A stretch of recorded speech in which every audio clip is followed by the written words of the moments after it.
Warning signs ahead, with more than half of swing state voters saying they wouldn't vote for Trump in November if he is convicted of a crime. All that and more now on Graph's Grievances.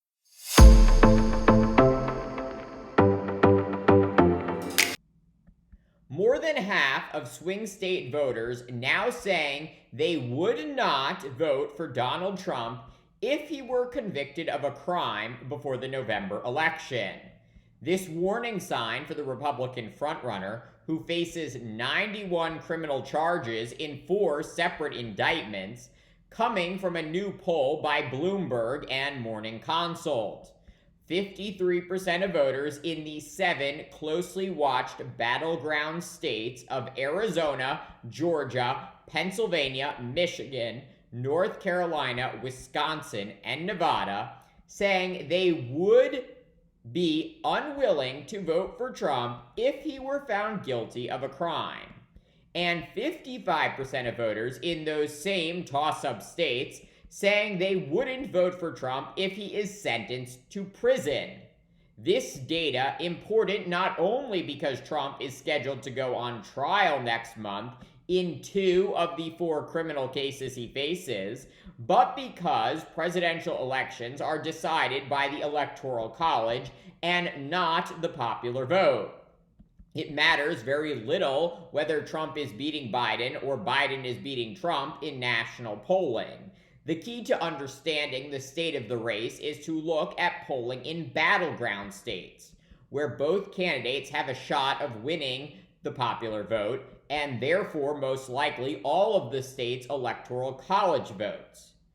Understanding this reality, Trump is doing all he can to paint the 91 criminal charges against him as baseless and part of a grand conspiracy between President Joe Biden and his Attorney General to prevent Trump from becoming president again. The ridiculous and baseless indictment of me by the Biden administration's weaponized Department of Justice will go down as among the most horrific abuses of power in the history of our country. And we have a thug who's in charge. This is a political hit job. Republicans are treated far differently at the Justice Department than Democrats. The problem for Trump is that nothing he said there is true. There is no evidence that President Biden has instructed his Justice Department to prosecute Trump. In fact, out of an abundance of caution, Biden's Attorney General, Merrick Garland, appointed a special counsel who, at the time, was living in the Netherlands to oversee all federal investigations into Trump. There is also no evidence that the 91 criminal charges against Trump are without merit. We listened to Trump's call to the Georgia Secretary of State asking him to find votes. We saw what happened on January 6th with our own eyes. And Trump has not only admitted to keeping classified documents at his Florida home, but defended doing so.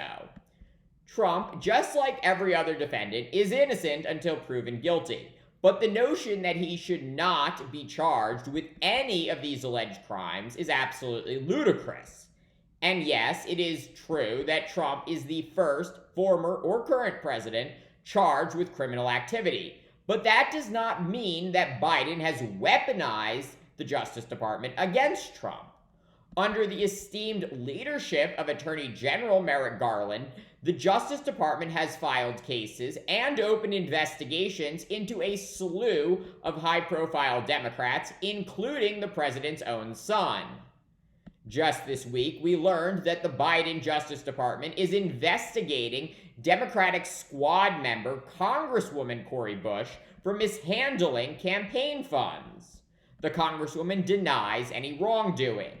The Biden Justice Department has also filed a slew of criminal charges against Democratic Senator Bob Menendez and his wife for conspiring to act as foreign spies and accepting hundreds of thousands of dollars in bribes, including gold bars.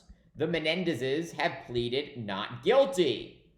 Also this week, the Biden Justice Department put the former IRS contractor who leaked Trump's tax returns behind bars for 5 years. Yes, 5 years in prison. And back to the president's son, Hunter. He faces up to 17 years in prison after being charged by his father's Justice Department with tax evasion and making false statements on a federal firearms form. So the notion that President Biden has weaponized the Justice Department against his political enemies is entirely baseless. If anything, it appears, Attorney General Garland has aggressively gone after well-known Democrats and former government employees who illegally harmed Trump. The key word here is appears. What Attorney General Garland has actually done is restore integrity to the DOJ by making it clear it is an independent branch of government and not a tool of the president to go after political enemies, which is exactly what President Biden hoped for when he selected Garland after Trump repeatedly pressed his attorney generals to prosecute those Trump did not like, including Hillary Clinton, former FBI Director James Comey, and former Special Counsel Robert Mueller. This is how it is supposed to work. Equal justice under the law thanks to President Biden and Attorney General Garland. Thank you for watching Graph's Grievances. Let me know what you think. Please like, subscribe, share. It really helps me grow this channel. And join me tomorrow for more.